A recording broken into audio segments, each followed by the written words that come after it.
stand-up survivor. So glad you are joining us tonight. If you are, hey, pop on in. If you'd like to share it, please feel free. If you need to watch the replay later, you can always do that. I am joined tonight. Give me 1 second, actually, before I tell you who I'm with, because I want to make sure that I get this to some places that need to go.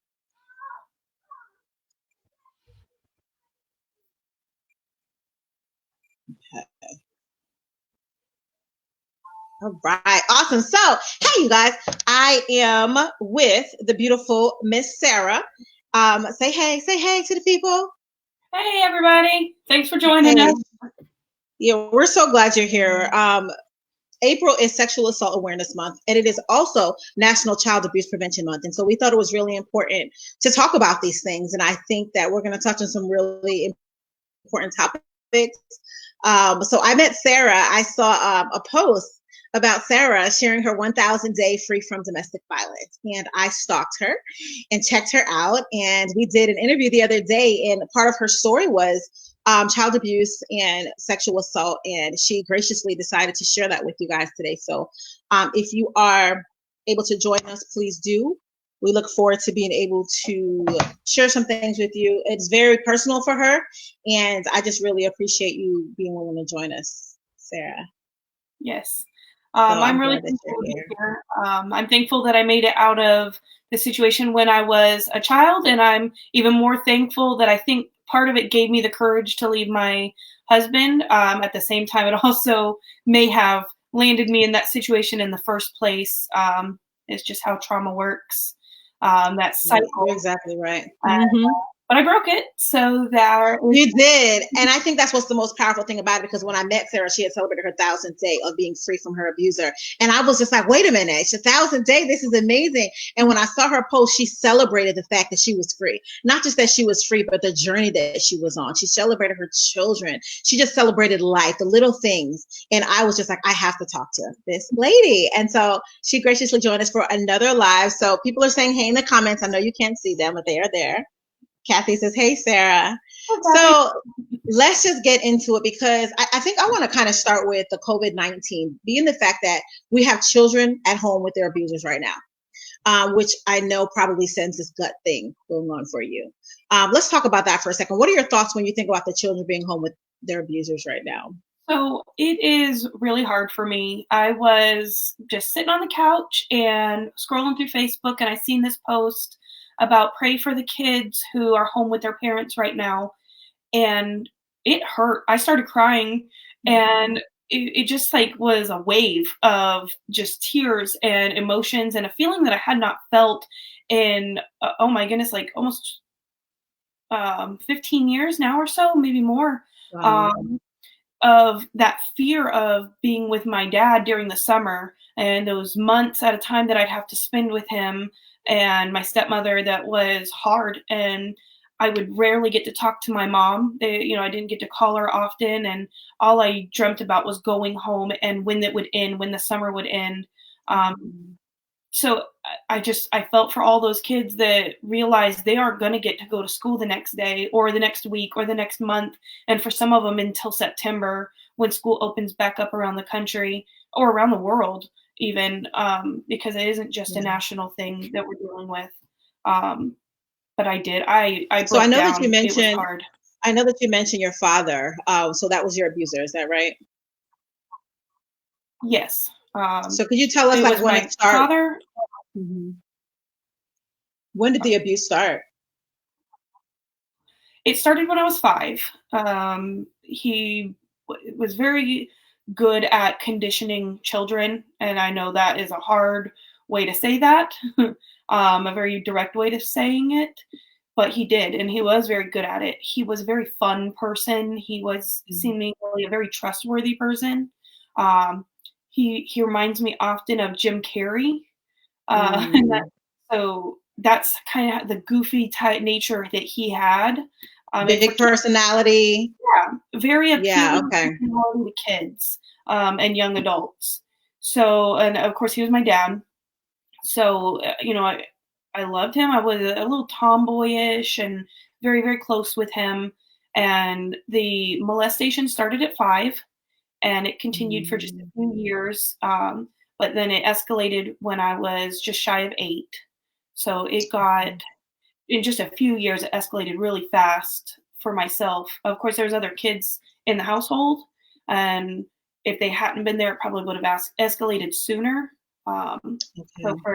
for us, it was kind of just an opportunity thing for him. So Okay. when he Hmm. felt we were the most conditioned is when he would start to do that. And he was very smart about it, very planned and very thorough through all of the abuse over the years that we were there. He always knew how we would react and what to threaten us with, um, whether it was physical abuse, whether it was abuse or violence against our other parents, or other siblings that we were close Okay. with, things like that.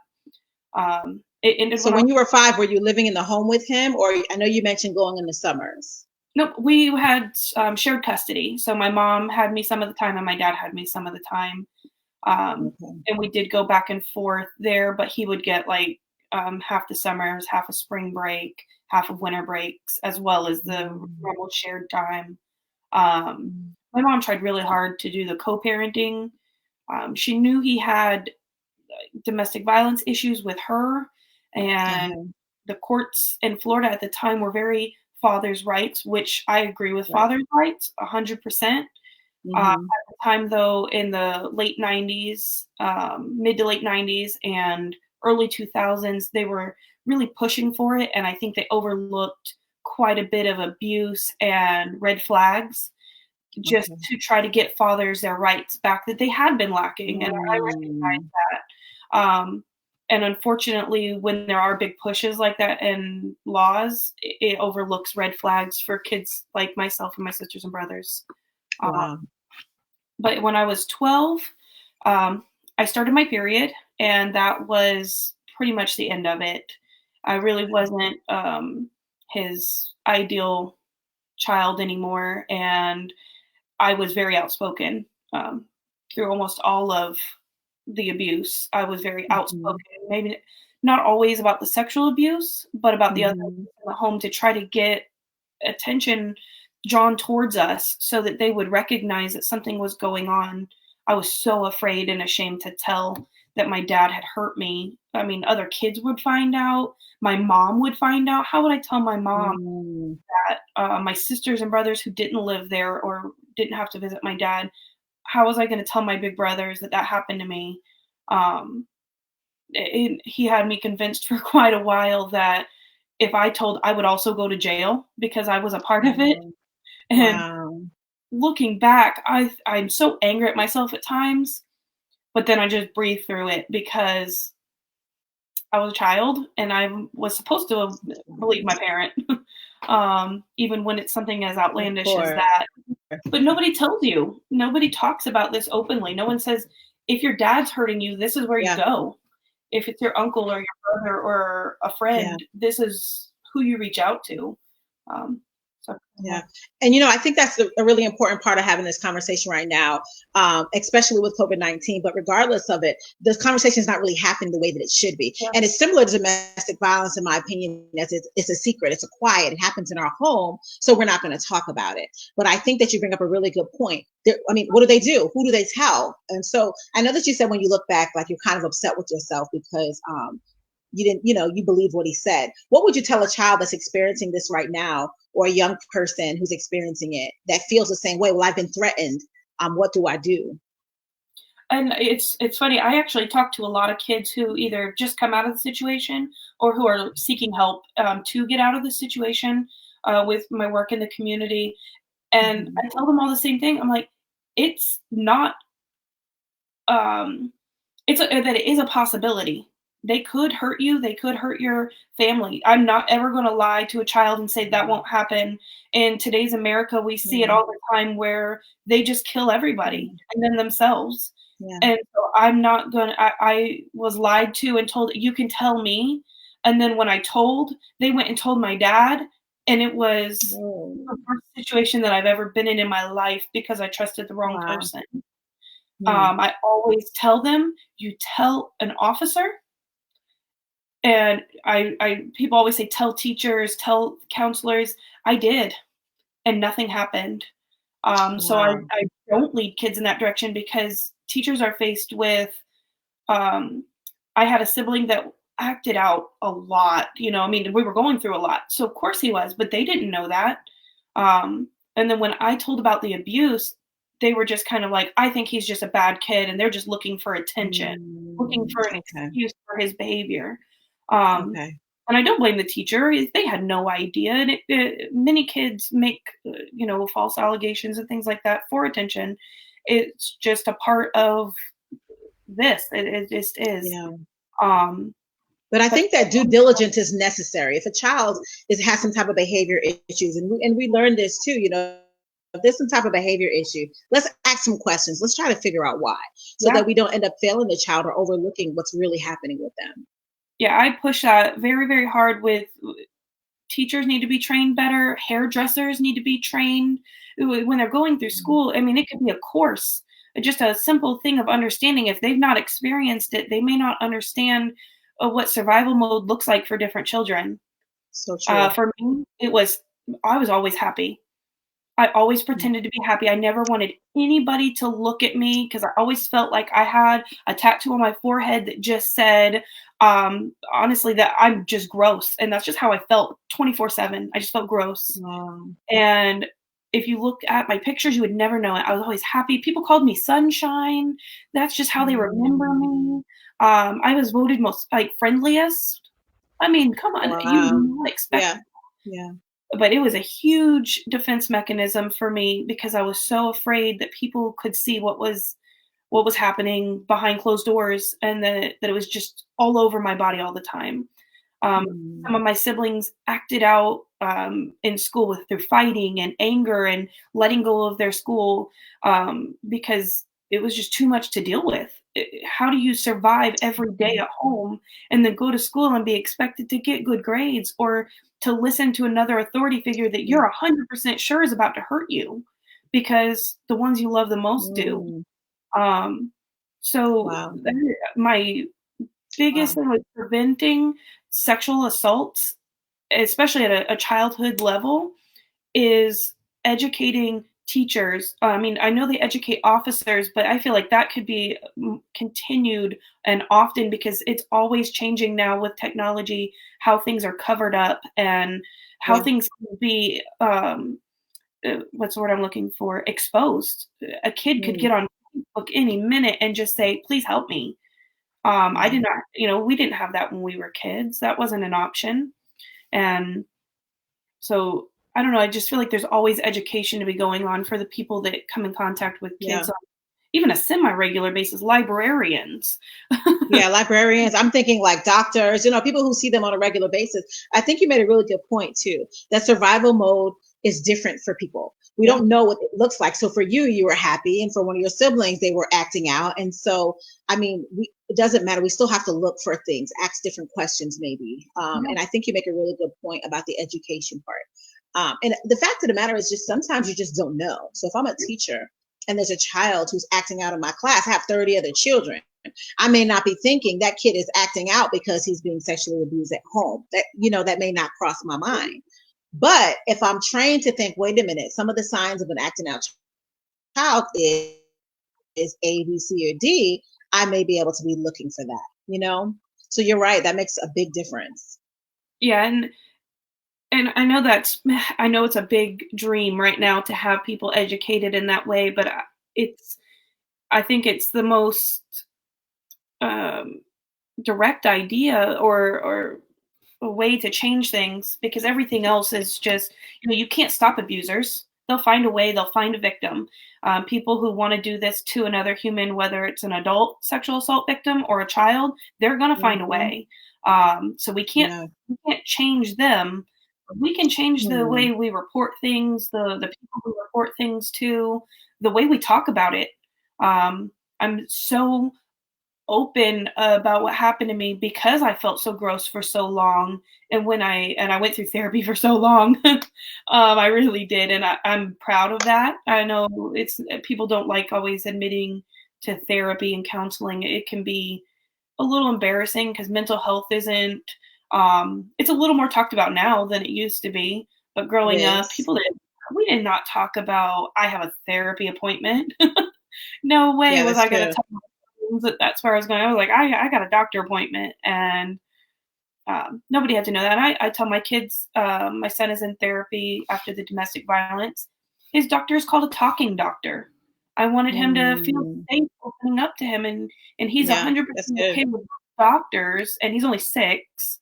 So I needed to make it his doctor, his therapist, a safe place for him where he could feel comfortable telling whoever, whether, and he Yeah. likes to tell strangers about his talking doctor.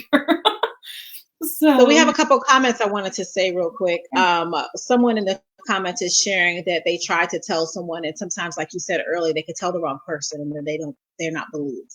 So, what would you tell someone that has spoken to the wrong person, like you did, and wasn't believed, or they went back and told your father, and you got in further trouble? So, what would you say?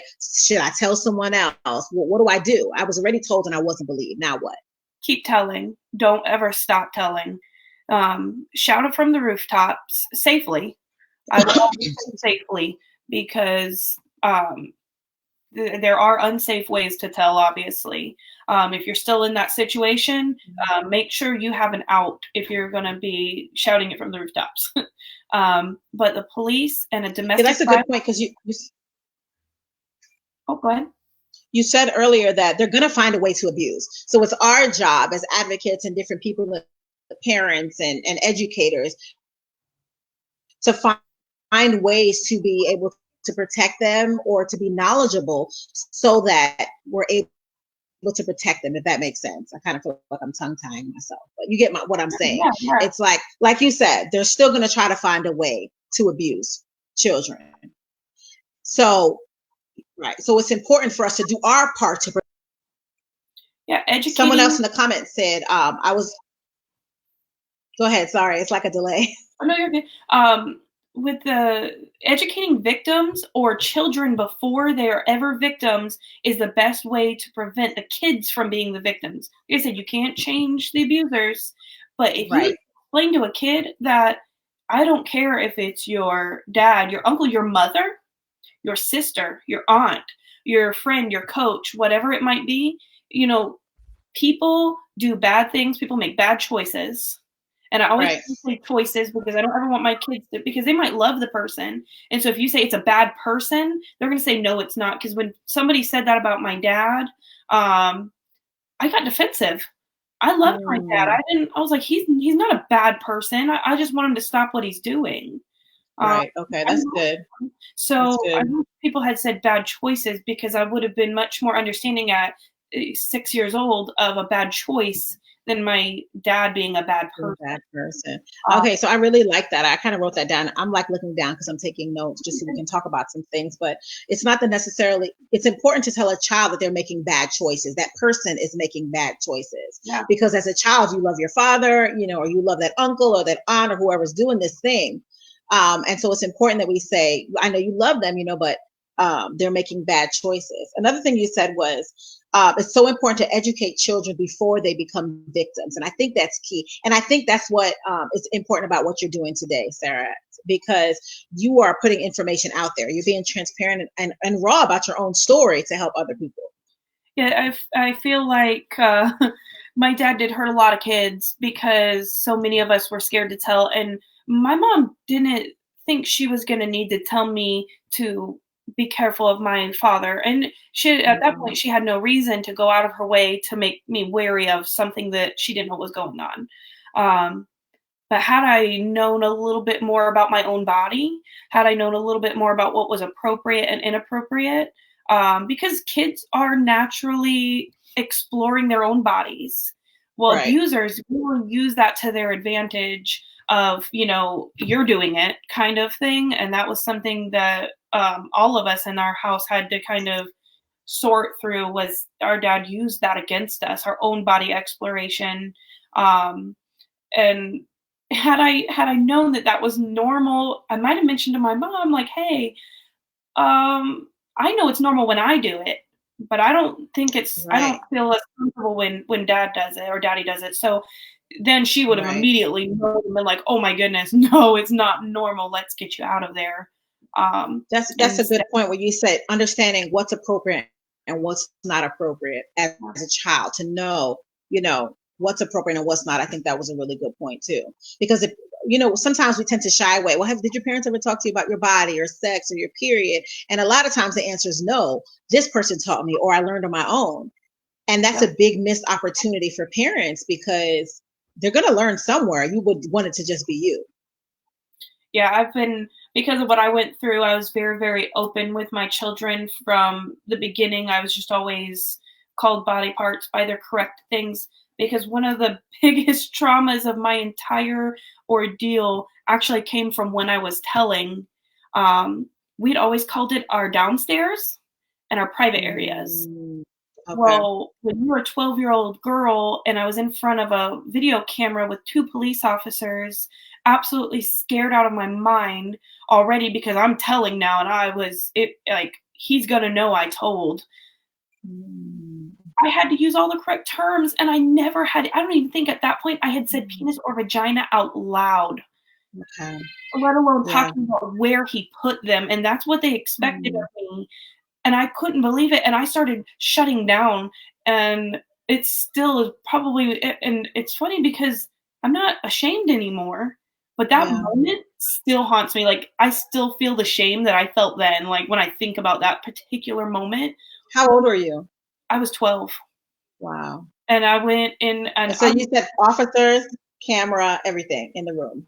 Yep, all by myself, no other adults, just myself and 2 cops and a video camera, which through my story, there's a lot of child pornography and things like that happened, and it's so the camera, the cops, Yeah. everything. The fact that he told me I was going to be arrested, the Oh cops my were goodness. very stern, which I understand because I know how it can be when kids come forward at times.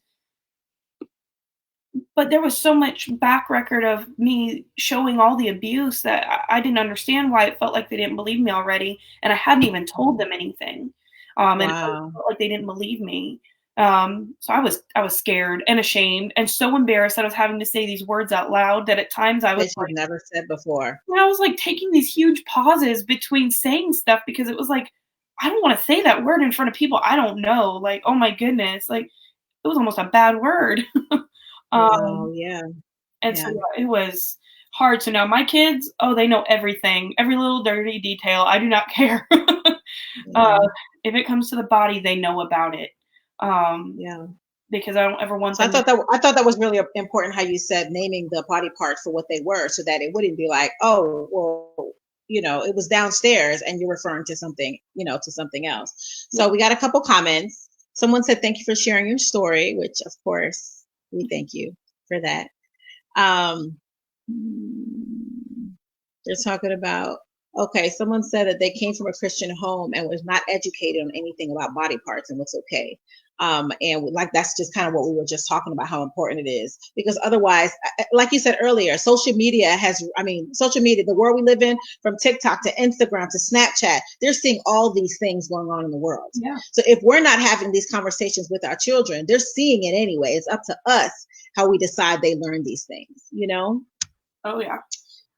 I noticed you said you were 12 years old at that point. I know you said shortly after that you started your period. So is that when you reported what your father had been doing? I actually had tried to tell before that. DCF had let the ball drop on that one. It was a weird situation. The DCF worker was kind of friends with my dad and my stepmother, and my stepmother kept alibying my dad and saying he did not do that. He was here then. She was here at the house alone with me, so there's no way that was possible. Like it just seemed like Oh every my goodness. time I turned the corner, there was a roadblock. But once I started my period, and I wouldn't stop, and he, I think, realized I was not going to stop telling after that because they sent me back even after I told. And They sent you back to live to his house. yeah, I still had to visit him. So at this point now, I told twice, and he realized like maybe she's not going to be as quiet as I had assumed. So That's unbelievable to me. I'm sorry. So yeah, you had reported this sexual abuse and they still sent you back yeah, to his house to visit. yep. And they have it documented. And did he continue? He did it Say that again. I didn't hear you. through DCF. It was reported. There was a case. Everything. I mean, I continued to tell. I did not stop. I stood up and I was so at the time I was so angry at my sisters and brothers because they would not stand up with me. They were scared. If I said he did this, they would say, "Yes, he did," and then they would say, "No, he didn't." And I was like, Oh, okay. but it was not that was not the sexual abuse. That was the other abuse in the home that I was trying to bring attention to us.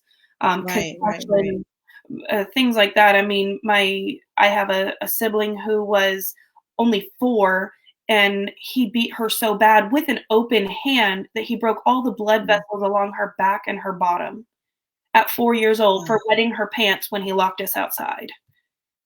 oh And my they sent us goodness. back. And that would Oh I my was 6. goodness.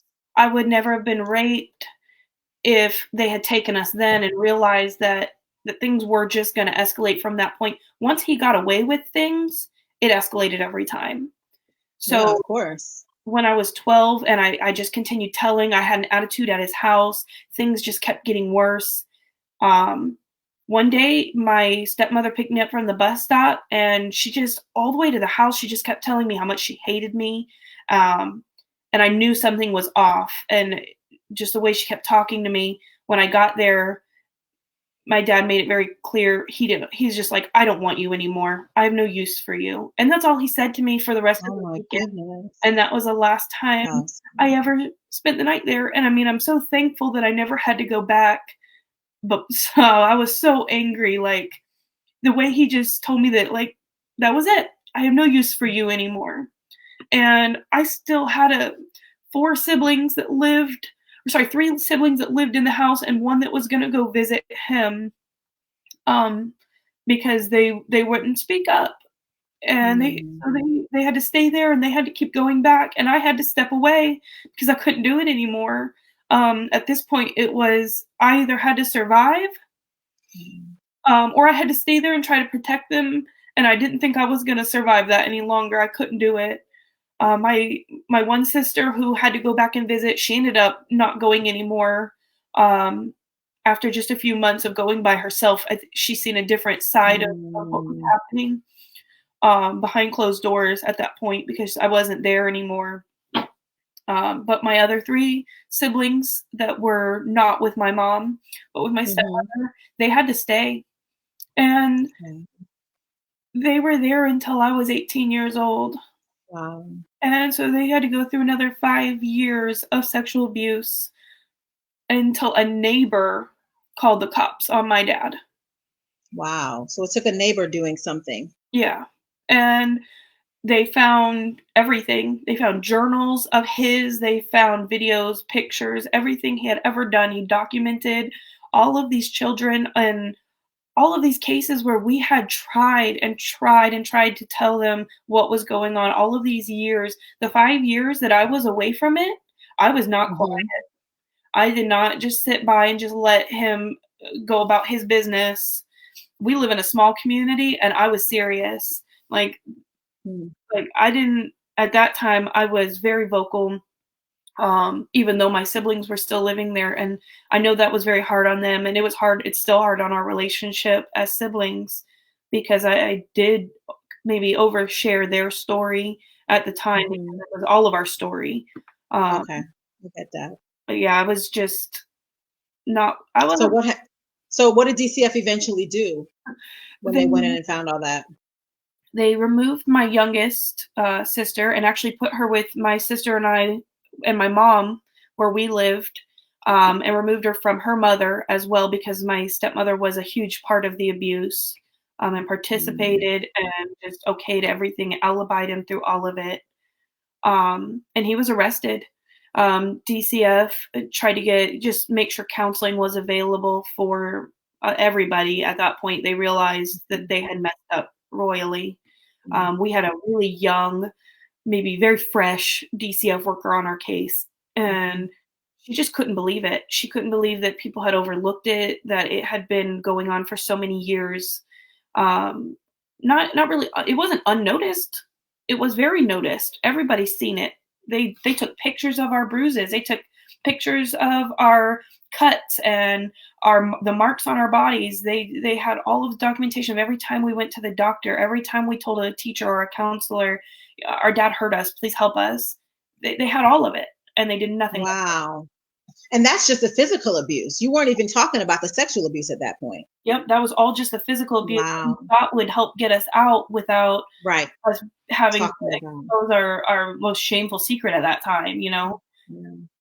I wish I'd been so much stronger to just say, "It happened," and get me out of here, but at the time, I wasn't as strong as I am now. I didn't have anybody saying, "It's okay, you didn't do this." I had never heard somebody talk about sexual abuse before, and that's why I do it now, because if some kid hears this or some mom hears this who has a kid who went through it, and people ask me all the time, "Why didn't your mom know?" Um, my mom was a single mom with 5 kids, and like I said, I was very cheery, and tried to cover it up.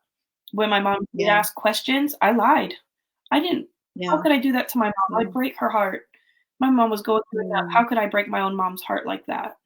And my dad threatened her and things. It was like a never-ending circle of fear. And my mom was great. As soon as she found out, we've been in therapy ever since. I still have the same therapist that I had when I was a kid. I love her. Oh, that's awesome. I love that. I'm a huge advocate for therapy, so I love that you Yes. still have the same one. Yeah, She's that's amazing, awesome. and she watched me grow up, and now she knows Yeah. my kids, and she's seen all these wonderful things that I've been able to do. She helped me through my situation with my divorce, and Mm. leaving my ex-husband, um, which again is that full cycle of abuse. He It's was a full cycle. Yeah, my husband, when I met him, so in my whole childhood, I lacked this protection. Nobody protected me. It seemed like, and nobody listened to me. And so when I met my husband, he was all ears, and he was Mm. strong, and it didn't help that he was really handsome. So You felt safe. yeah, You felt safe. I felt safe and loved and protected, and the red flags that were there, I overlooked them because honestly, I kept telling myself they're not as bad as what I've been through. Wow. Um, Okay. Even the first time Okay. that he hit me, I just kept telling myself, I've been through so much worse than this. This is nothing. Um, Wow. and now I can't believe I would say that to myself now, like looking back on that Yeah. 1,000 days, I'm like, wow, how could I justify somebody hurting me after everything I've already been through? But it just, Mhm. I, Yeah, I but if you think about all the times you said he was handsome, he was big, you felt protected, you felt safe, he listened, all the things that were lacking in your childhood, you found in this one person. oh And so yeah, that, and so the red flags just aren't that bad at that point. You don't see them so much. yeah, that's very true. Mhm. So tell me, Um, your father, did he go to jail? He did. He went to prison. He pled guilty to everything. He obviously at that point had no way to say that he didn't do it. Yeah. Um, he drug it out a little bit in court and then took a plea deal, just I think to make us all relive it as much as he could without losing that plea deal. Honestly, it sucks, but they have that ability. Yeah. So I try to warn people of that too, like be prepared, because court is not easy or fun or Mhm. anything to be excited about until the end, anyways. Then it's nice. You know, you use Um, your voice. You use your voice, Sarah. And not only did that free yourself, you freed your siblings, you freed, so many other children that were affected by his abuse. And so, I mean, that's amazing. You stood up and you used your voice. And you continue to do so because you told me this amazing story about how when you were 17. Okay, so you tell us way okay. better than you tell. So at 17, I'm incredibly emotional. This is before my dad had been arrested or found out. Um, I wanted to be a teacher, so I was in Florida Future Educators of America, and we had to teach an entire class for a whole day. And we had to teach. The teacher just gave us a very vague teach a topic that you know everything about. Like you'll be good teaching. Well, I was emotional 17-year-old girl who was at home crying for no reason really because I was very smart and had lots of things I probably could have taught a class about. But at that point, all I felt was just emotions, and I was crying like, all I know about is being hurt and all this crap that I've been through. And my mom was sitting on the couch, and she was like, just she kept trying to say nice things, kept trying to be upbeat and positive about it. And finally, she was like, you know what? Why don't you just teach them about that then? And I was like, oh my goodness, that is an idea. So she took me to the domestic violence shelter, and we got pamphlets about sexual assault, child abuse, and domestic violence.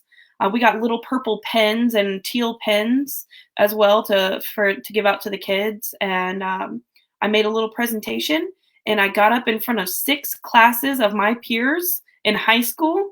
And I didn't tell at that point my particular story, but I did tell them all about abuse and the wheel of the abuse wheel and how it cycles around in families and where to go to get help.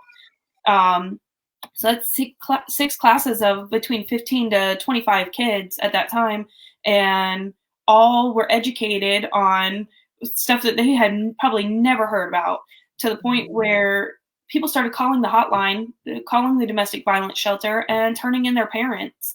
Kids were wearing the purple and teal pins around school because they were proud of things that they've overcome, their parents having left those situations. And there's an organization here in Ocala, Break the Silence. They came to our school after hearing about it and set up in the cafeteria to hand out pamphlets to kids to get more education out in our local high school, because so many kids stood up and were like, this is happening to me, or I know somebody that this is happening to, and reporting it. Right. And that's kind of how this is all started, because you're an emotional 17-year-old girl, and you decided to change the world for those 6 classes, and you did, though. I mean, if you think about it, like you said, a lot of them had probably never had this conversation, had probably never heard about, sexual abuse or child abuse or domestic violence, and all of a sudden it's like, wait a minute, this is actually happening. And because you did the hotline, people had to come to the school and do an event. I mean, think about it. You were able to save a lot of lives and impact a lot of students. So, I mean, we're big on that right now, the advocacy, because we're not talking about it. And because we're not talking about it, children are at risk.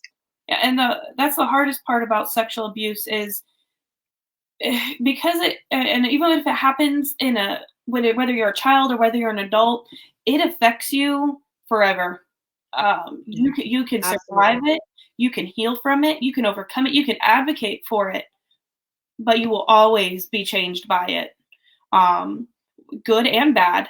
I feel like it's changed me in very positive ways over my life. I've been able to stand up and speak about it. I've been able to educate my children and other people's children. I feel more tied to my community because I want to be a pillar here so that children have a place to lean. My mom and I started a boys and girls club type thing for ballet, where kids in this community come, and we've had 4 kids come and speak out about things that were happening in their home to the adults in that room, because they felt safe there. And we are open about things that are appropriate and inappropriate because we're teaching dance. So for us, that's something we need to be open about. And I make sure that the parents understand that we are a safe place for kids to go. And sometimes it's grandparents coming to us saying, hey, this is what my grandchild just came from. Here's where you can talk to her. And then here I am. I mean, I've been there. I know what that little girl is feeling in that moment, that scared and alone and ashamed and gross, like I felt. It's just part of it. It's so interesting that you said that you felt gross, yet you were the bubbliest person. You had the best personality. People loved you, but that was your defense mechanism. And so I think it's so important, the education part. But I love how you said that you'll always be changed by it. So whether it's domestic violence, sexual abuse, child abuse, you're always changed by it in some way. It's like it alters part of who you are, and sets you on maybe a different path. Because, like I say, I didn't grow up and say, oh, I want to be a domestic violence advocate. That's not what, and I know you didn't grow up saying anything similar. It's just the road that life took us. And so as a result, we're trying to do something good with it. Somebody has a question. So if you do have that question, you can feel free to put it in the comment section. They say, you go, girl, you educate. Yes, you go, girl. You got some hand claps. Yeah. We're talking about not narcissistic abuse, but sexual abuse, child abuse, and domestic violence, not specifically narcissistic abuse, but if you listen to the story, you can see the narcissistic tendencies completely intertwined throughout. Let's see. Hmm. She was saying that it's interesting, not like funny, but interesting how you end up marrying a person who's abusive after growing up with abuse. And I think that's a really interesting topic. Actually, we could talk about that for 30 seconds because if you think about it, you didn't plant, everything that you didn't have, you found in him in that way until the abuse showed its head, you Yeah, know? like I said, I was very, I don't know how to explain it, just very scared and alone, even though I was surrounded by siblings. We all definitely took our own path from the abuse. It changed us all differently. And I did feel alone because I did always seem happy and stuff. So when I met him, we were young. And he wasn't at all mean when we met. Like, he had some red flags as far as how he grew up. And he's very Southern, mountain Southern, so it's a little bit different. Um, and I leaned into it. He just seemed like he knew what he wanted. He was great with kids, and that made me feel comfortable. He was respectful of what I'd been through with my dad, Mm-hmm. even honestly, even till the end, even through the abuse. He always made me feel valid and in my trauma, I guess. I don't know how to explain that exactly because there's times, even as an adult, where I have my breakdowns, I have my moments where I'm not strong, and he was always somebody to lean on when it came to the abuse with my dad. The nightmares and night terrors I had, So he was I was supportive so in afraid that of way. Yeah. yeah, I was always afraid of opening up to Yeah, he was somebody supportive in that because way. I have night terrors. I mean, they were embarrassing Mhm. for me. So he never made fun of me in that respect or put me down for the abuse that I'd been through. Um, So let me ask you a his question real quick. I want to interject real quick because we did do an interview about her domestic violence story. So we don't want to tell them too much, but we're going to air that probably in another few weeks. But you mentioned actually, let me go to this question real quick. Um, let's see. Don't need to forget her name, but she is a survivor of physical domestic violence, and she talks about how she thinks right now that she's going through mental abuse because they're saying, hold on, follow me real quick. They don't care about how she feels because it's always the same thing over and over again. Have gone through a lot. Okay, so I would respond.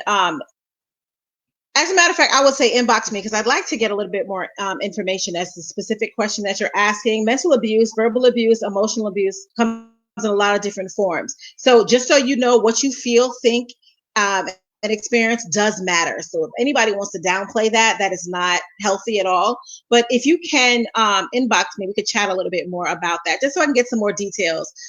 So that we want, if it's abuse, we want to be able to make sure that it actually and if is it's okay, I want to say abuse. real quick the one of the biggest things that has helped me through any type of abuse or hard feelings or people not understanding is counseling.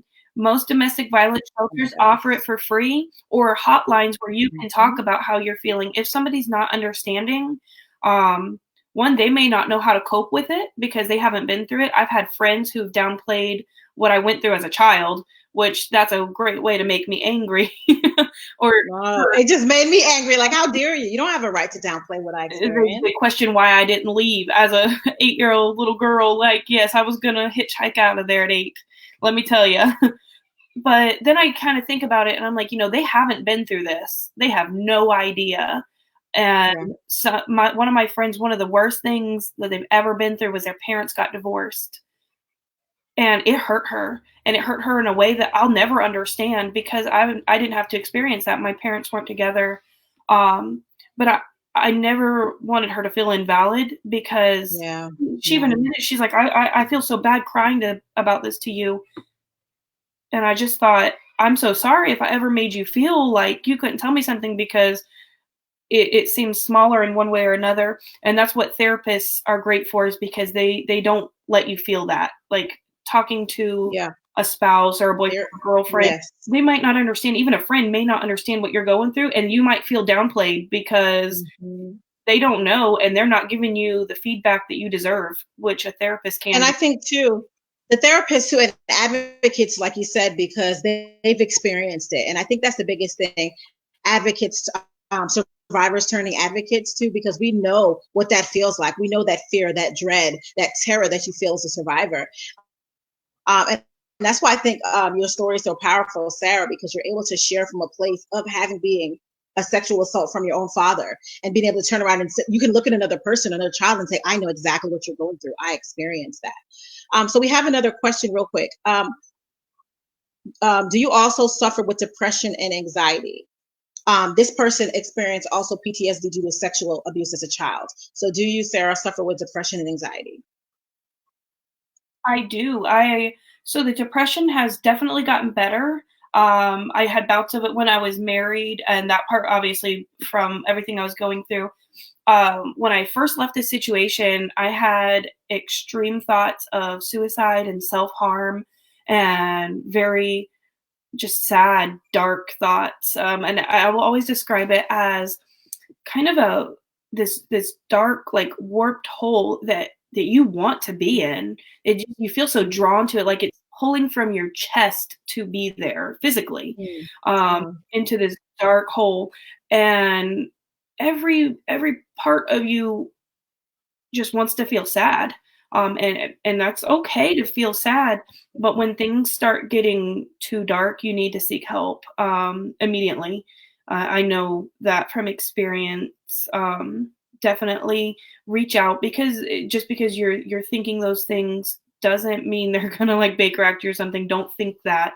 Sometimes as humans, we just need help sorting through our feelings and our thoughts. We're exposed to so much every day, and then on top of trauma, it gets muddled, and it's hard. The anxiety is probably harder now than the depression, because people just Mm. expect you to function because they don't know what's going on. How could they know that I'm anxious today because I was raped when I was a child? They have no way to know that. And part of me has to remember that all the time, that they don't know. Even though I feel like it's written on my face sometimes, Yeah, especially when I'm anxious, I feel like everybody knows, but they don't. they My don't. Yeah, and I think you mentioned too the night terrors too. Yeah, the night terrors, Um, that you um still experience. yes. So the night terrors at one point were so bad that I barely could function. I barely got any sleep. I ended up with shingles all across my back because I was so stressed and Mm. had sleep deprivation and couldn't function. I was barely eating. My night terrors were very vivid and like flashbacks. So for me, that was really, really traumatizing every single night. My doctor had put me on medicine to help me stay asleep, which was the worst thing for me at that time, rather than helping me with mental. Mm. I think you froze, Sarah. Unfreeze. She's frozen. You're welcome. Go ahead and just inbox us a stand up survivor while we wait for her to unfreeze. I think you're frozen. Let me see if I can get some of these questions out of here before she comes back. Let me see if she's still frozen. I think you're still frozen, Sarah. Health. He tried to do it. Ah, you were frozen that whole time. Are you back?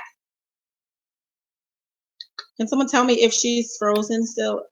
Okay, there we go. Yeah. Hey. All right. So I seen on the Okay. comments, I seen that the Okay. about the night terrors, and so the last thing I'll say on that is I think that's a part of it. I think that's part of your brain processing just everything you've been through. Again, counseling and therapy. Some people are okay with hypnosis. For me, I'm not. I have a hard time with that, not being in control of situations. Hmm. So, and I don't like people touching me. I even my mom, like she doesn't. I don't hug often. I'm not a very huggy type person. I don't like people touching me really ever because of everything. And that's I'm not as open about that as I probably should be, because I feel like maybe more people are going through that than I realize. But yeah, Hmm. I don't like being touched.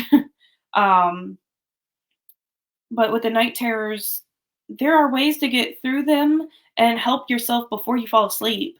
My therapist talked with me about walking. For me, it was a forest. I live in the forest, so I enjoy that kind of scenery. Like, but picturing yourself 100% walking through that forest, what you smell, what you feel on your skin, how your body feels in the moment, what you hear when you take a step, like literally walking yourself into a forest, walking yourself out of the forest, and then just closing that. And it feels like a deep meditation. For me, that's what helps with the night terrors, but I think that's different for everybody. Of So what, I like how you said just finding something that works for you. yeah, And I think your therapist has, I think you keep going back to therapy because I think we want to tell people how important therapy is. yeah, Therapy is nothing to be ashamed of. You know, as a therapist, we have therapists. It's one of the best things we can do for ourselves. And I think talk therapy is the best because sometimes you just need to process what's on your mind. Journaling is also something really good. Essential oils, I've learned how really, really good they are. If yeah. you have a diffuser, yeah. With trauma, people have experienced trauma. I have a YouTube video on that if you guys want to check it out with a specialist, but it's really good. So essential oils. And I think you touched on some really good points that there are after effects of abuse that you experience from the night terror to the PTSD to the depression. And I think you hit on a key one about not wanting to be touched. And so I know that if you guys are just joining us, Sarah is a sexual assault survivor. She's also a domestic violence survivor. And April is Sexual Assault Awareness Month, as well as National Child Abuse Awareness Month, which she has experienced both. And she's brave enough to share her story with us today live and taking some of you guys' questions. Thank you, Paul. It's unfrozen now. So one of the things we were talking about a little bit early, somebody asked, if you're comfortable asking this, you can. If not, were you the scapegoat child? That's kind of a weird maybe description of it. I probably put myself in that position. My siblings wanted us to kind of rally together and just survive it.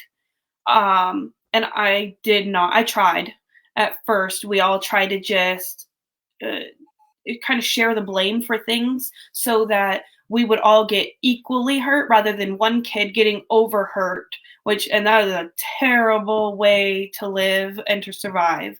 And Yeah. I couldn't do it after he had hurt one of my brothers. At that point, I could no longer just sit down and wait for it to be my turn again. Yeah. And that's when I kind of separated myself from my siblings. And made myself a target really for my dad because I knew the one who was the loudest was going to be the one who was hurt the most. But I would rather be hurt at trying to get out than be hurt every day for no reason. Staying in. So Mm-hmm. I kind of scapegoated myself. I don't think that my siblings did that to me. I think I did that to myself. So in a So way, your father, sorry. So your father did get time in jail, is that right? he did, yes, 20 years, but they gave him 3 years off for helping in another case. They wouldn't give me any details, but because he helped in another case, they took 3 years off of it. So So he he'll got be, 17 years behind bars. yeah, he'll be out in 7.5 years. So not looking forward to And that you're day. brave.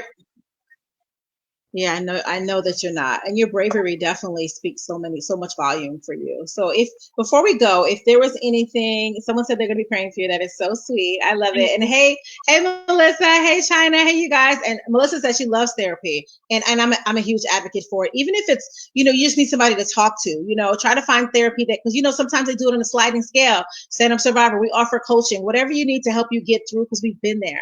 Make sure you speak to someone because you need that healing to happen.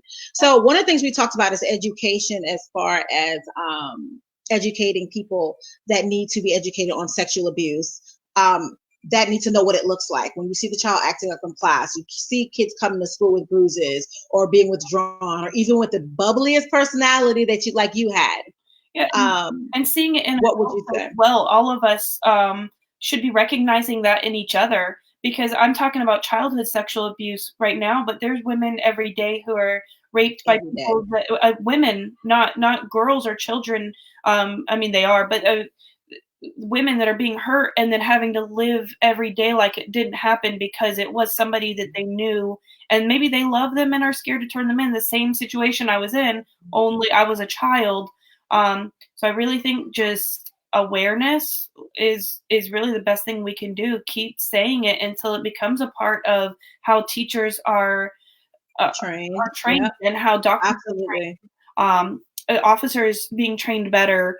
Um, Sensitivity. You yeah, know, when you share about what you experienced with police officers, the sensitivity just wasn't there. And you know, I will add, as a domestic violence survivor and a survivor of domestic violence, sexual assault, you think about it, those who experience sexual assault within domestic violence, it happens.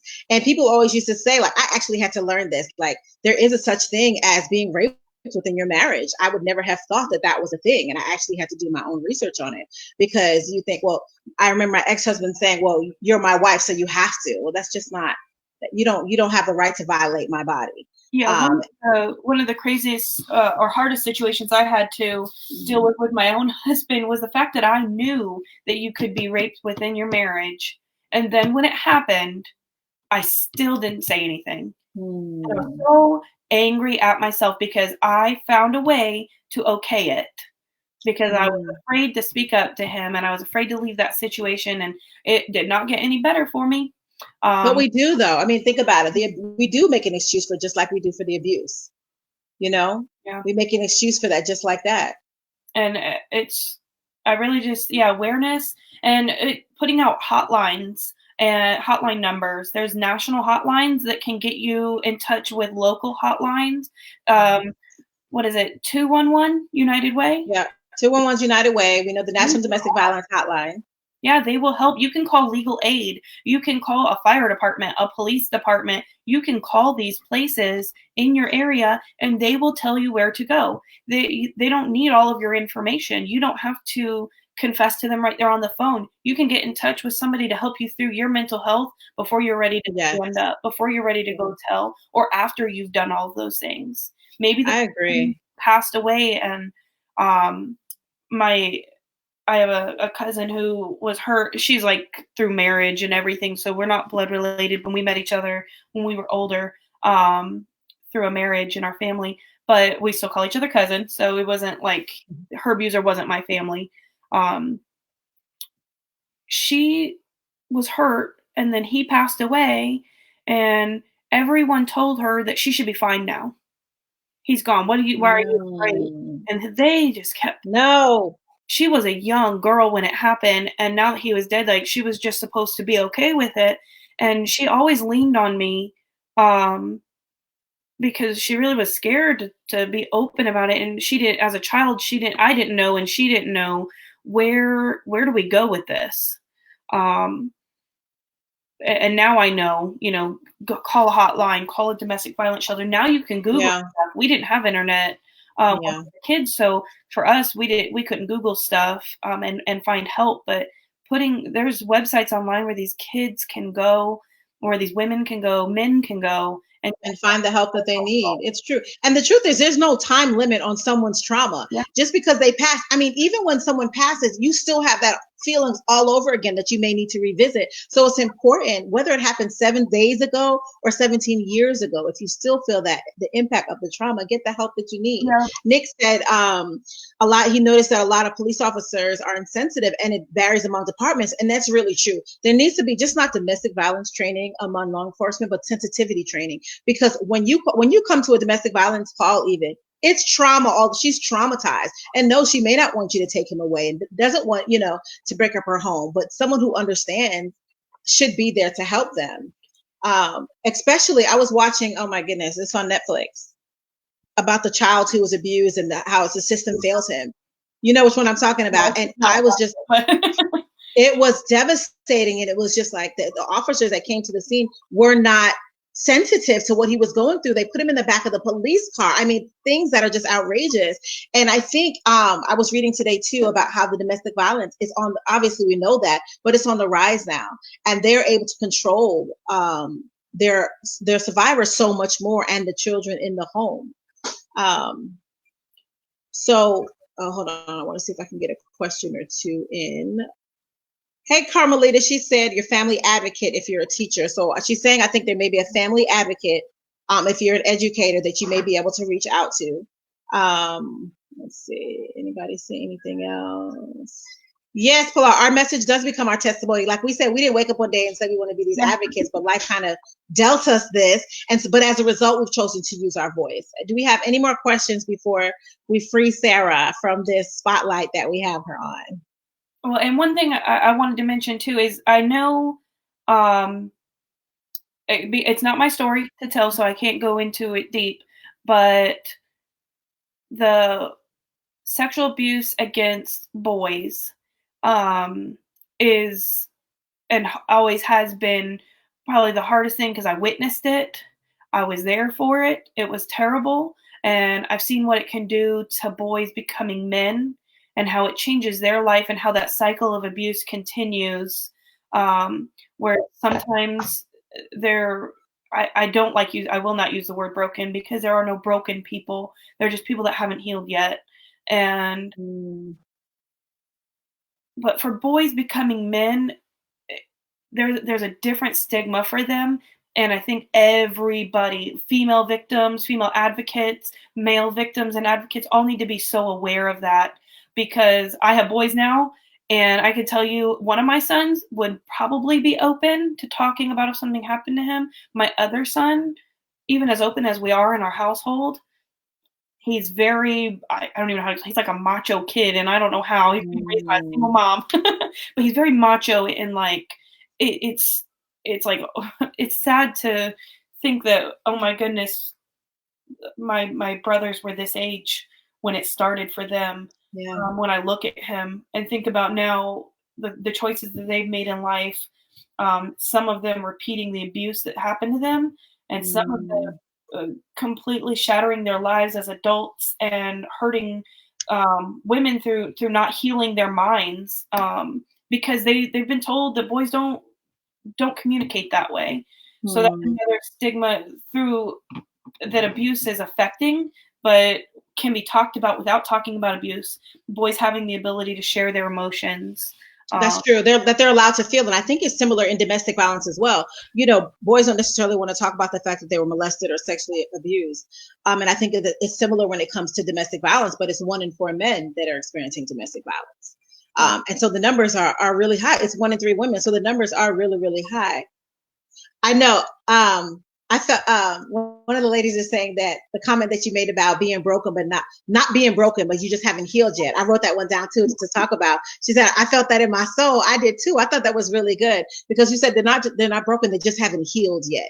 And yeah, that was There's one thing that people are like, "Wow, you know, you were so broken and you've come so far." And I always stop them. I'm like, first of all, nobody broke me ever. Because I'm still here.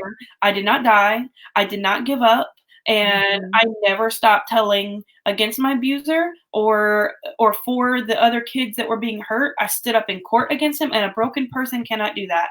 Good for you. I know that's right, Sarah. Yeah. And that is one thing. Never, ever let someone tell you that you are broken because you are not. Don't let your abuser tell you. Don't let other victims, because sometimes it's just an easy word, but words have so much power when you're healing and when you're surviving. The smallest word can change the way you see yourself. So yeah, you don't ever see yourself as broken, anybody, because you're just not. You're gonna. So you guys are probably gonna see some memes from me that are gonna at the bottom. It's gonna say like Sarah Mills. It's totally coming from her because I love that. She says words have power when you're healing, you guys, and that's really really important. And that's why when you're healing, it's like sometimes, if possible, at least for your emotions and your mind, you have to kind of put yourself in a cocoon because you can't allow just anybody to penetrate and speak things to you. Yeah. You know, you can't because you're healing. You know, so say for example, if you have a cut, right? And you need to heal that cut. You don't just let dirt and grime and all this kind of stuff get into it. You protect it so that it heals properly. Okay, because if you leave it open, there's no way it can heal properly. You break a bone, they put a cast on it. It keeps it solid. It keeps it protected. So you can't let everybody in your space and speak over you and into you when you're healing. You can't heal that way. And take into account that some people giving you advice have not been where you're at. Everybody's story is different. Even myself, I've probably given people bad advice because they just trusted me. But my situation was not the same as theirs. I had so many little things happen throughout my life that I seen it differently. So now when I give people advice, I always just try to direct them towards a therapist because I'm not one. Yeah. I'll still tell them, what I've been through and how I handled myself.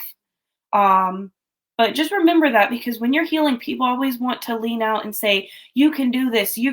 What was the one I heard constantly? This will all be over soon. No, it won't. What?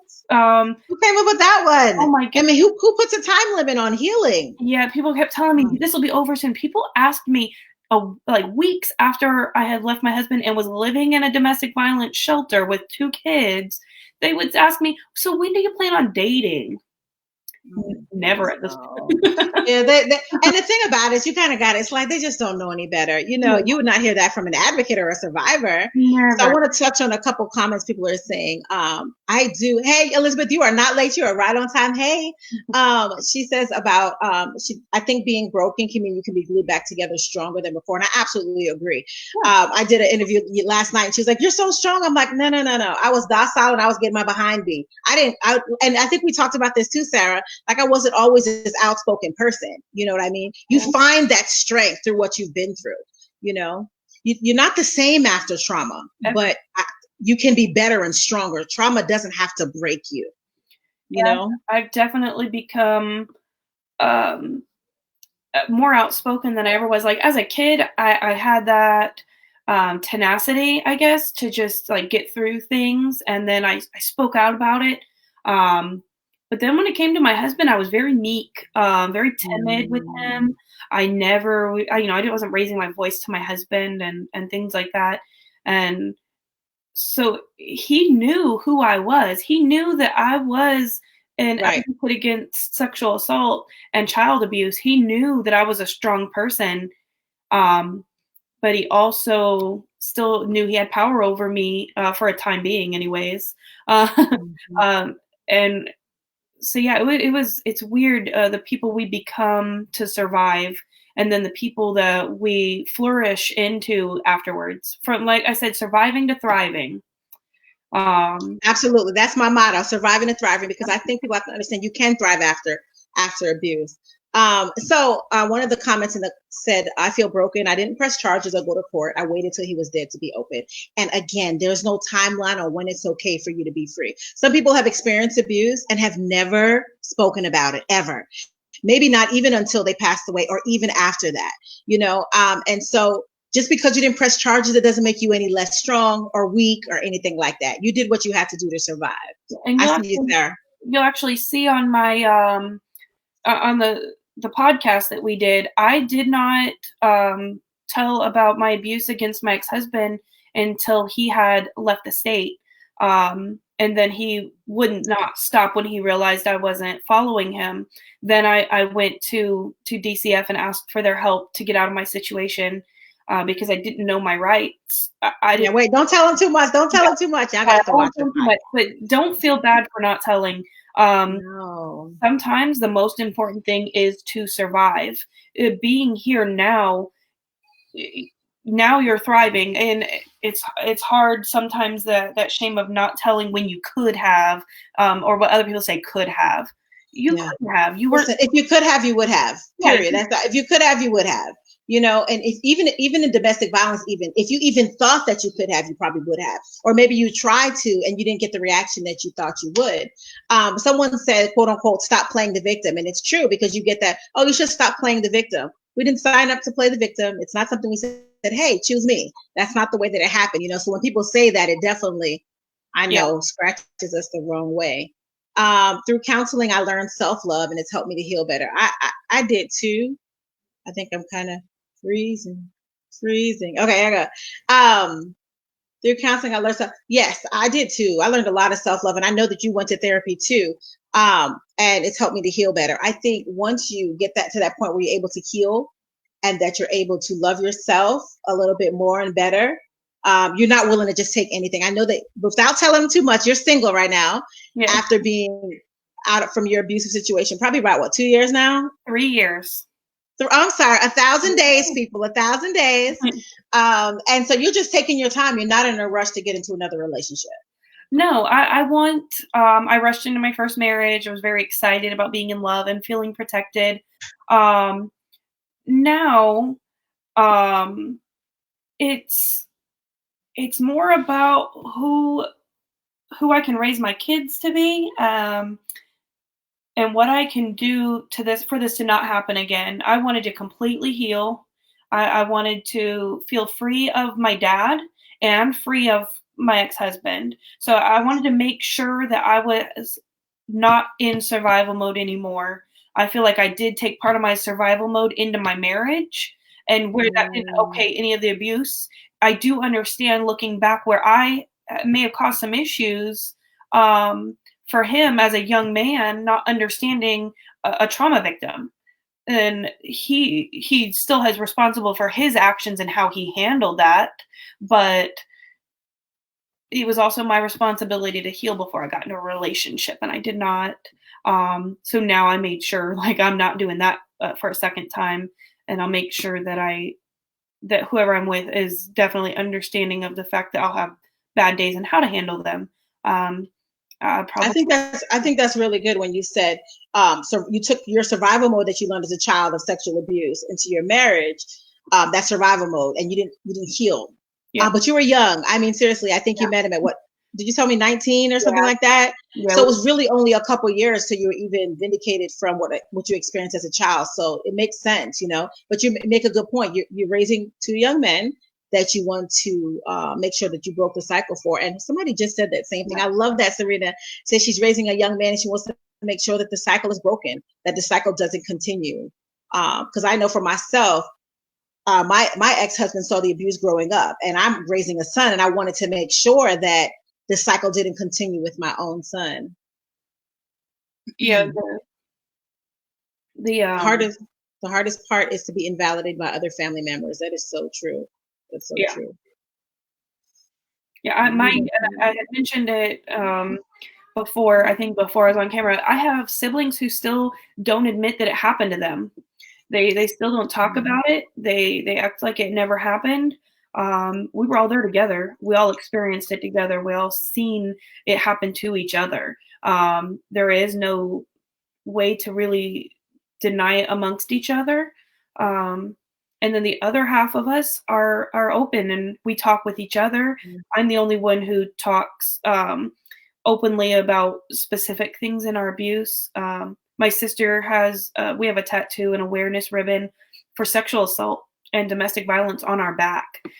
We do not play. We don't ever want anyone else to suffer in silence. That's right. People ask me, and it's definitely awkward for them, not for me. They're like, "Oh, wow, what a beautiful tattoo! What's that for? Is it cancer?" And I'm like, "Oh no, it's sexual assault and domestic violence." And they're like, "Oh my goodness, okay." Oh, but I like what you said, right, Carmelita? No more drowning in silence. You don't want anybody to experience the pain that you did. So I know I saw. Oh, he's home. You gotta go. Okay. So any other questions before I free Sarah? Any other questions? Yeah. Sarah, you've been rocking for an hour and a half. Yeah, Thank I'm you. telling you, I could do the question and everything all day. It's hard. People don't get the opportunity to talk about it. Yeah. It can be awkward among friends sometimes, and just saying, "I've been through this. Oh my goodness, what a hard day it's been. I've been thinking about it." It's hard. There's been times where I just call hotlines because it's after hours and I'm just not having a good night. Yeah. And even still with a therapist, with years of being out of both situations, being strong and talking about it openly, I still have days where I call that hotline and just say, "Hey, I just need to talk to somebody right now. Like I feel Good for really you. alone," because my siblings aren't on the same path. I don't want to say there's no levels, there's paths, and we're just not on the same path for our healing. So I can't call them and just be like, "I'm having a hard day." It may trigger them more than I was triggered. So I don't ever try to put that on them. I think that's really good how you said that. Even 1,000 days out, 3 years from your abuser, and I mean maybe 20 years out, if not more, from child sexual abuse, you still call that number when you need it, when you're having a Yeah. rough day. And I love that because it's like, it's okay. 20 years later, I can still have a bad day and I can still reach out to have a conversation and get the help that I need. Yeah, there's this weird So, stigma about people have to heal. And it's almost like it's a wound that doesn't really heal. It just mm, changes. I don't know, just with the sexual abuse. The domestic violence, honestly, is a mhm, little different. The sexual abuse for me has been harder, I think, because mhm, I'm still a woman. I still have sex. yeah, That's still a part of who I am as a woman. Um, yeah, and so with domestic violence, once you're out of that situation, you don't have to always relive it every day. But with the sexual abuse, it's always there's always a reminder that it's your body. yeah. Um, It's your body. it's And your especially with who the person was too. I yeah. think that was significant for you as well. So for me, the healing, I don't know if it ever really stops. Maybe it's not that you're not ever healed. It's just that it transforms into a different type of wound. Maybe it's a past wound or however you'd look at it. But with the sexual abuse, there is something that you always feel. Um, Mm, I don't feel that shame anymore. So that part I can say is definitely gone. But when it comes to the fact that I'm still a woman and have to deal with what happened to me, and how that part of me was just kind of taken for so long, uh, yeah. you know, And at such a young age, at your formative years. yeah, and Yeah. for myself, it created a lot of issues through with pregnancy and just being able to heal parts of my body as I got older. So that was really hard. And then the not quite understanding what is sex now. Uh, Mm, I was so confused. It was used as a tool to hurt me, mm. um, and to manipulate us, and Right, it right, was right. awkward. And what do I do with this now? To when I when I met my husband, and a little bit before that, suddenly sex could be something different. But what does that mean for me? And I think that for sexual assault victims and survivors, Yeah. there's a whole different level to Mm, um where we're at afterwards, because it's like who am I as a woman now? Who am I? What is my womanhood? It's all changed now. Like for myself, it was my innocence was gone. Yeah, I felt like he had taken it from me, um, and that I was never going to get it back. Um, that was a lot of therapy, obviously. Again, that's something yeah, everybody one reason why everybody needs to is when you lose those things to somebody, whether it's your virginity or something of that nature, being open to a therapist about how it makes you feel takes a huge weight off of you, because I can't tell my mom that, and that's who I talk to the most outside of therapy. That would hurt her. It would be yeah, hard for me and yeah, embarrassing for me to say to her openly. Um, my husband was understanding of how I kind of processed, sex and things like that. And that's another thing people are always so nervous about talking about after sexual assault is sex.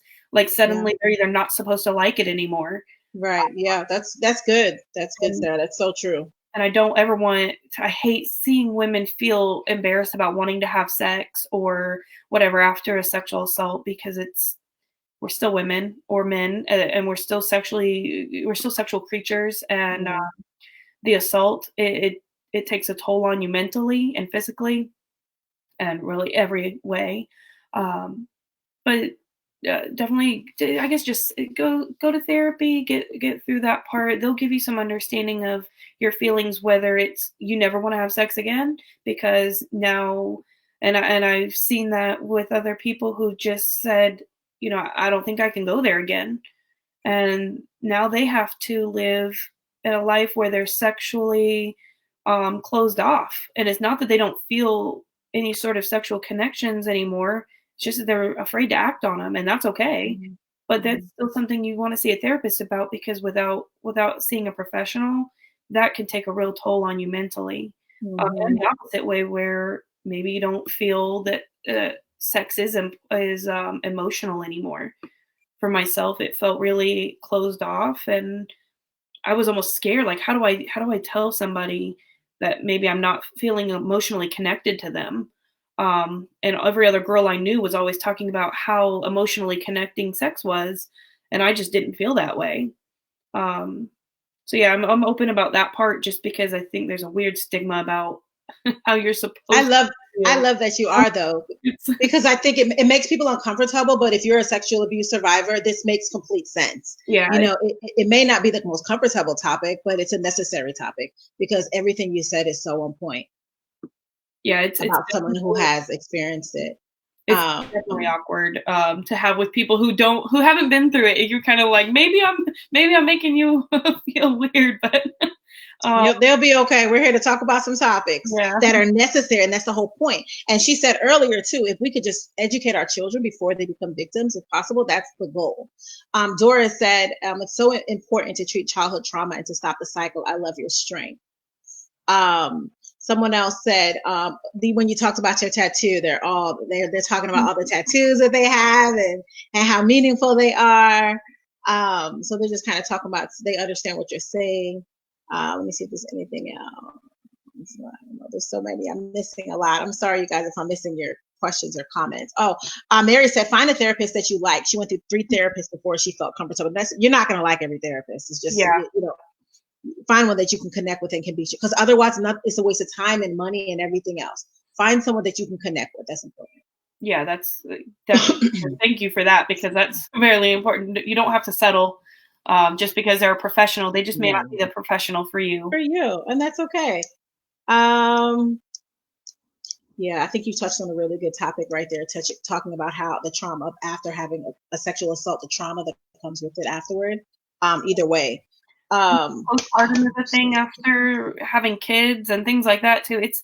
Every sexual assault affects you in so many ways afterwards throughout your life that in ways you probably wouldn't expect either. I think my kid's first day at daycare, I was supposed to go to work. I did not. I sat in the parking Mm, lot crying because I was so scared. I was like, what if somebody hurts him? Like I was a mess. I could not function. I was so afraid. And I had people make fun of me for it and act like I was being goofy or overprotective. And what's one thing people couldn't say about me? I let my kids kind of just um, learn through experience. My son yeah. has broken 3 bones. Definitely not a helicopter mom, but when it But came when to it comes to that, you are. yeah, Yeah, and I think you have to be, just like somebody said in the comments too, so that the cycle doesn't repeat itself. mhm, And I wrote it down to you. Said educating your child on what's appropriate and what's not.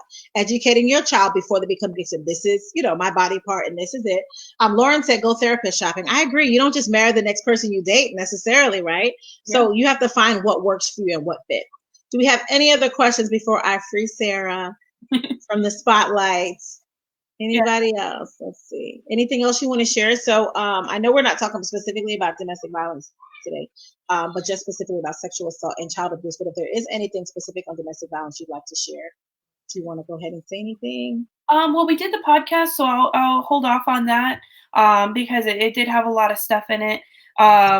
Again, hitting the therapy things, it's important. My kids, one of my children has CPTSD, the complex PTSD from childhood trauma from what he experienced with my ex-husband, his father, and my other son doesn't remember anything. They're both in therapy. One, just because I want him to be able to understand how to process his feelings. As a survivor, sometimes that survival mode comes out in me as a mom too. Yeah. Um, I want him to have a place to go, something that I was afraid to tell my mom that my kids might not tell me. No matter how open I am with them, they may be scared to Just tell me about them. So my youngest son has sort of more of a mentor therapist type. He's not a therapist; he's more of a counselor. Just somebody he gets to meet with, talk about how he feels and things like that. He hasn't experienced anything. He has no PTSD. He has no trauma from his dad. Nothing. My other son is in therapy where he's handling the PTSD part, but you don't have to be at the end of your rope to need therapy, I think is more my point. Yeah. You could Yeah, that's good. just need a place to talk, like don't let yourself get to the end of your rope to go to a therapist. Yeah. Hey, Yeah. there's times where I have bad days, or maybe I just don't have anybody to talk to. Maybe you're having Yeah. good days. Um, Yeah. but when that bad day hits, who do you have? I think so too. And I think with this COVID-19, especially right now, people are the walls maybe starting to close in on people. Yeah. Just, and so it's important that you find someone to talk to. Someone wrote in the comments that their husband's family was in a domestic violence marriage. Their parents, so both spouses entered a relationship. This person's parents were abusive in domestic violence. This person's was in domestic violence, and now they're mad with domestic violence. And unfortunately, the cycle does end up repeating itself. So I think it's really important. We're just too toxic together from past trauma. Yeah. And that, like we said, that was really important to try to get out of the relationship so that the cycle doesn't repeat, because unfortunately it does. But honestly, I'm going to say this too: it's never too late to get out of a harmful and toxic relationship. Even if you've been married in an abusive relationship for 50 years, if it's abusive, it doesn't mean you have to stay just because you've been there for so long. I said it. Yes, I said it. That's I true. said it. All right, you guys. So we're going to get out of here. Um, uh, yeah, we're gonna get out of here. I'm listening to all these comments. They said you're really inspirational. Thank you so much for sharing your story. Thank you guys. No, I'm glad to be able to share it. I'm glad I survived it. Um, Definitely watch the podcast about the 1,000 days, because it really shows how I went from being a 5-year-old girl being sexually abused by her dad to where I am now. Yes. And it's a big difference. It is a Yeah, it is. drastic difference. It's amazing, you guys. I love it. I get so excited with her. She's And so fun. I love it. if you have a story and you are, you're out and you're safe and you're willing to talk about it, do it. I mean, message her, talk to her. Like, Mhm. you can open up to people you feel safe with first, other people who Yeah, experienced it. Even if it's just us, that you're speaking your truth and your survival story too. It's really freeing, guys. it That's one thing is. I'll always say when I talk about it. I feel on this, like, for lack of a better word, a high of Mhm. just happiness, of relief, of I did this, guys. Like, oh my goodness, I I'm Superwoman. And you know what I love too, Sarah, is that so many people listening today are going to be free because of it. And all the sharers and all the people that are going to hear it, and all the young people and children that are going to hear it, all the women who may be thinking something's going on in their home and they're not quite sure. Maybe they'll talk to their children a little bit more. So we thank you so much. You're saving lives, doing amazing things. And so we celebrate you today. We're just so thankful that you said yes to being willing to share your story. I'm thankful for You everybody. rock. They said thank you so much. You rock. And we'll see you guys later. Bye. Oh, we're doing anyway, that's why I have to go too, because we're doing a series on love after abuse, which I'm super, super excited about. Like super, super, because we're gonna get to share stories of people who have experienced domestic violence, who have found love after abuse, and it's just gonna be all loving. And I just want people to know that love after abuse exists, life after abuse exists. So that's coming up next. So get ready for that. All right, we'll see you guys later. See you, Sarah. Bye, guys. Thank you. Bye.